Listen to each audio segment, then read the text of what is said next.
Hey guys, Professor Bill, Comic Book University, and Teenage Mutant Ninja Turtles: The Last Ronin, Part 2, Revolution, Re-Evolution, issue number 1. That's a whole big mouthful.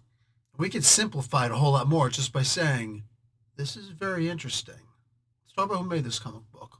We'll go into a little more detail in a minute. Stories by Tom Waltz and Kevin Eastman. Love you, baby. So good to have you back. Again, because he did the original Last Ronin too. Anyway, art by Esau and Isaac Escorzo. That's actually pretty interesting. Esau and Isaac. Wow, they're really getting biblical on these, huh? And Ben Bishop. What did I just say? He did some of the art also. Colors by Luis Antonio Delgado. And letters and design by Sean Lee. All right, let's get talking about the book itself. Oh, this is funny. This is in association with Nickelodeon. This is an IDW publication also. Okay, I didn't write down everybody's name on this. This is a whole new universe. And if you're not familiar with what happened in the original Last Ronin, you have two choices. One, you can go back and read all of them because they're good and the mystery is very interesting and you will absolutely guaranteed enjoy it. I promise you. There's no way you're going to read the original Last Ronin books. There was 4 of them, I think, if I remember correctly. Anyway, and they were so good. There is no human being on Earth who was like, this sucks. Not a single one, because it was actually really good. This is the way that a future story, an old man so-and-so, should be done. Not saying anything. I'm just saying. So here we come with Re-Evolution. This, your other option is just read this first issue because it gives such a detailed recap. In fact, it got to a point where I'm like, there's way too much talking in this comic book. But when it broke into action, it happened. It just happened. And there was just enough hesitation to get from the talking to the action, kind of like the bridge between the regular jam and the solo, the guitar solo. There's that little bridge that leads up to the transition period.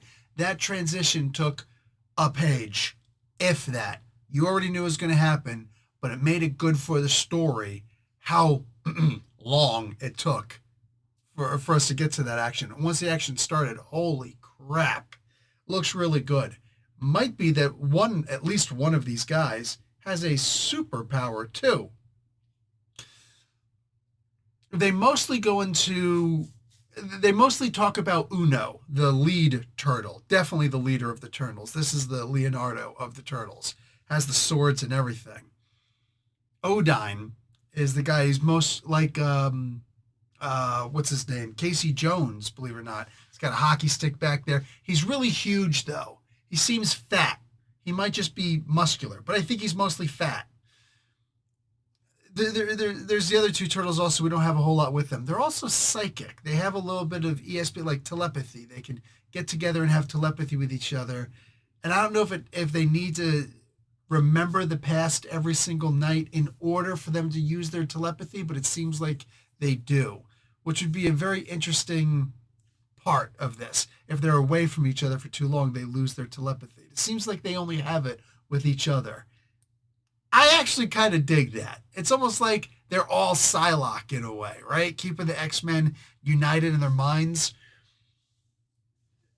They give you everything that you need so that if you don't want to read the original, and why wouldn't you? I don't know why you wouldn't want to, but maybe you're just really weird. Weird. That chick. This was so much fun, this comic book. I know the other ones are going to be a lot more interesting than even this one was because there was the prerequisite for it to have the backstory involved in the comic book itself. More than just some kind of a blurb, you actually got into it. The whole entire story of the Teenage Mutant Ninja Turtles. In fact, now that I think about it, if you've never read anything by the Teenage Mutant Ninja Turtles, this could technically be considered a jumping on point because of how much backstory. Several pages of backstory that they did in here. It didn't get annoying to read. In fact, the only thing that actually was annoying to read was the one page where they had all the news reporting going on, this other version of April O'Neil, I guess.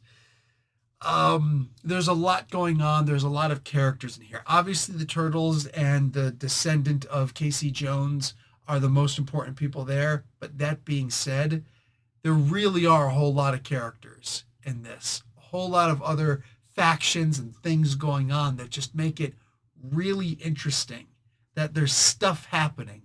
The world of the Teenage Mutant Ninja Turtles actually matters in this. Guys, I could rail on about this for a while, but to what extent? Just spoiling the whole comic book? Well, it is in issue 1. I'm not going to do that, though. I'm going to suggest, highly recommend, that you just go out and grab the book, that you read this issue. If you don't like it, you don't like it. It is what it is. But I'm not being paid to say that I think you will genuinely enjoy this. So I hope that you go and check it out. That's really all I got. No need to go on for 8-10 minutes, whatever, for monetization's sake. Sometimes a video is just a video. Like the video. Watch an ad. Consider checking out my Kickstarter. I'll try to remember to put a link below. Professor Bill, Comic Book University. Class dismissed.